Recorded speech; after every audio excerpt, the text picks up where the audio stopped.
their histories are. I have a little portion from my paper that I'd like to read you if you wouldn't mind bearing with me. Somewhere between the ages of 70 and 80, many American men and women began to feel invisible. American society often fails to equate the elderly with sound judgment and essential experience. Their wisdom ceases to be sought out, and the time it takes them to organize thoughts and response to questions or ideas often leaves them out of family discussions and other events. Their stories stop being told at parties and family visits, as there often seems to be competing stories, complete with music and video on someone's smartphone. Meanwhile, so many families are missing out on one of their greatest treasures, experiences from the past that have shaped their family history, like stories of hard work, traditions, funny experiences, and family legend. Second, I hope by participating in the project, they would realize how much they had in common with each other. I devised several discussion workshops that allowed them to talk openly about their lives and how they felt about various topics. As a result, they learned from each other. I saw them applaud each other as well as encourage one another. Today you will hear from, well, right now it's 5 individuals who each have had a wonderful life story to tell. I can't express how much it has meant to spend time with this particular group. I feel like I have made a new group of friends. Through them, I learned what it was like to feel helpless in the face of a child's cancer, also to be a young mother of 5 and suddenly become a widow. I learned the bittersweet story of leaving a beloved country and leaving behind treasured family members to start a new life in America. I learned how one person created a family for herself from friends, and how another, after moving numerous times, settled down finally with hopes of enjoying retirement and grandchildren, only to lose his spouse. First, I'd like to introduce Marcia Hoffman, well, actually her board, because Marcia is ill today. But I just want to say that Marcia was one of the first ones who expressed interest in the project. She was great in our workshops and offered wonderful feedback for me. I especially appreciate her enthusiasm and her willingness to help me in whichever way she could. Maylene, her very good friend, Maylene Rashula, will be introducing Marcia's board.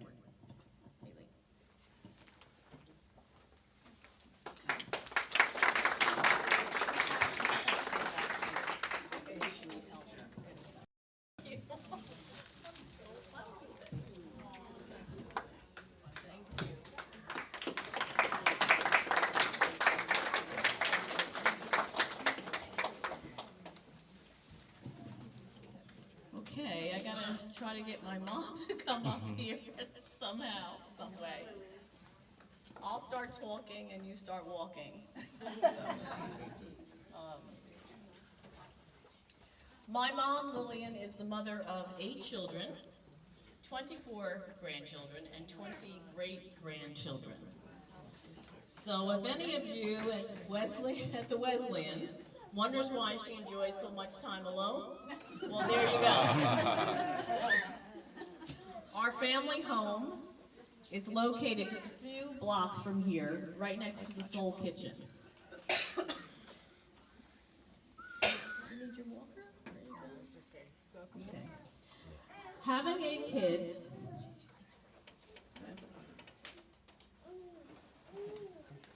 I'll try that again.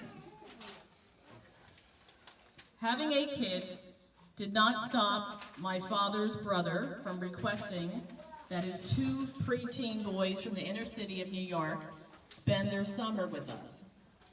He wanted them away from the dangers of the city. My family hosted them for several summers, and let's just say that we learned a lot from Derek and Lewis. Having 8 kids also did not stop my mom from taking in her 6-month-old niece, Rebecca. Rebecca was the youngest of 5 siblings, whose mom died shortly after Rebecca was born. My mother kept her for 2 years until her father could gather his family back again. Lastly, having 8 kids did not mean that the house would be a mess and the kids would wear dirty clothes.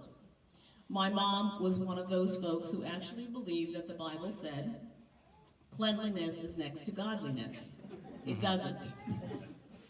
We didn't have much, but my parents always believed that it's not where you live, it's how you live. And that keeping a clean, organizing home, dressing properly, and having a schedule can be done.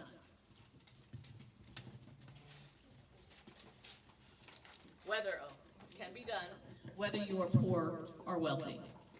So needless to say, a lot of laundry was done on a regular basis. My mom loved her clothesline and seemed to zone out on the scent of downy fabric softener. When it came time to design her board, I knew we had to have a laundry theme.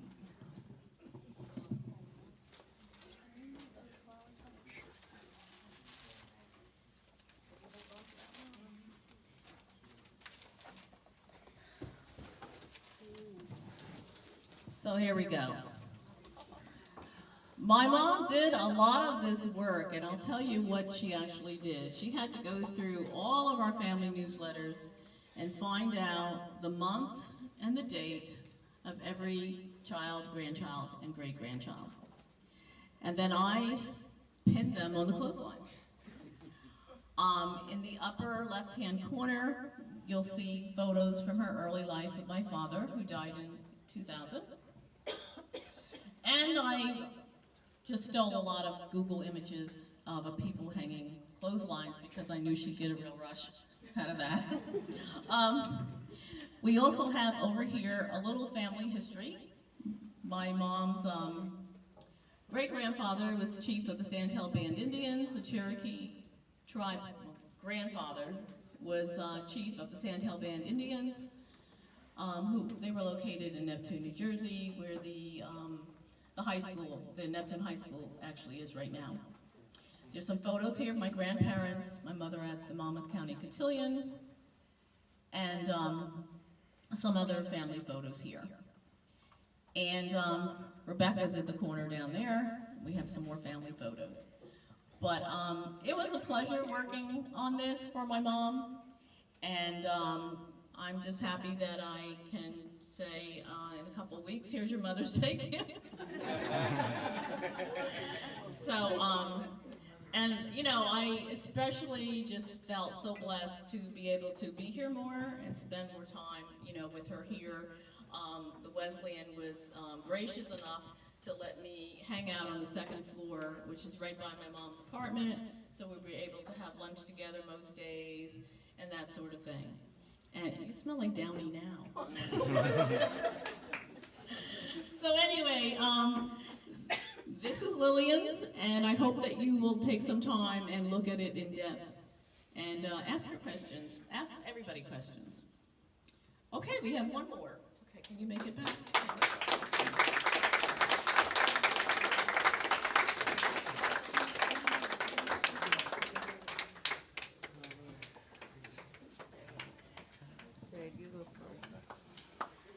Okay, last but certainly not least is Andy.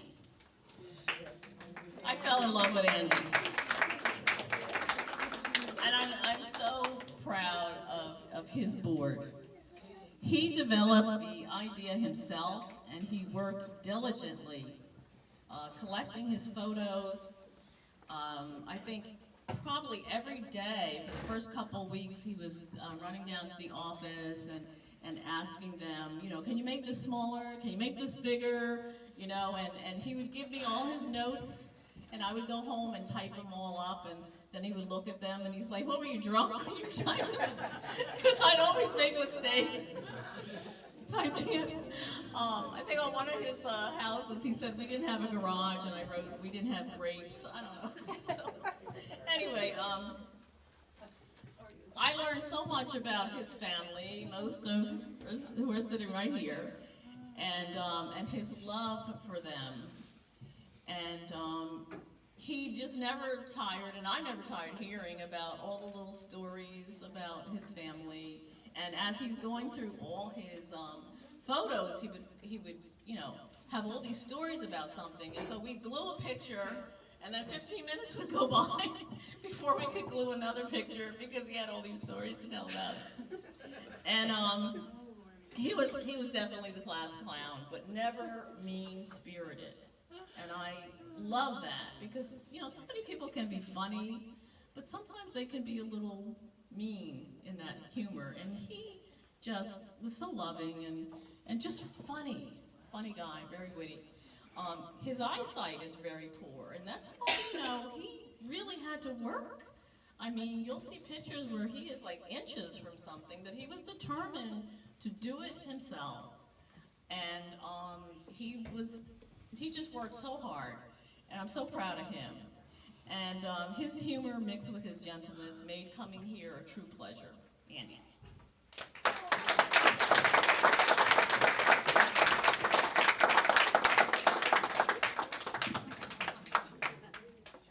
Good grief.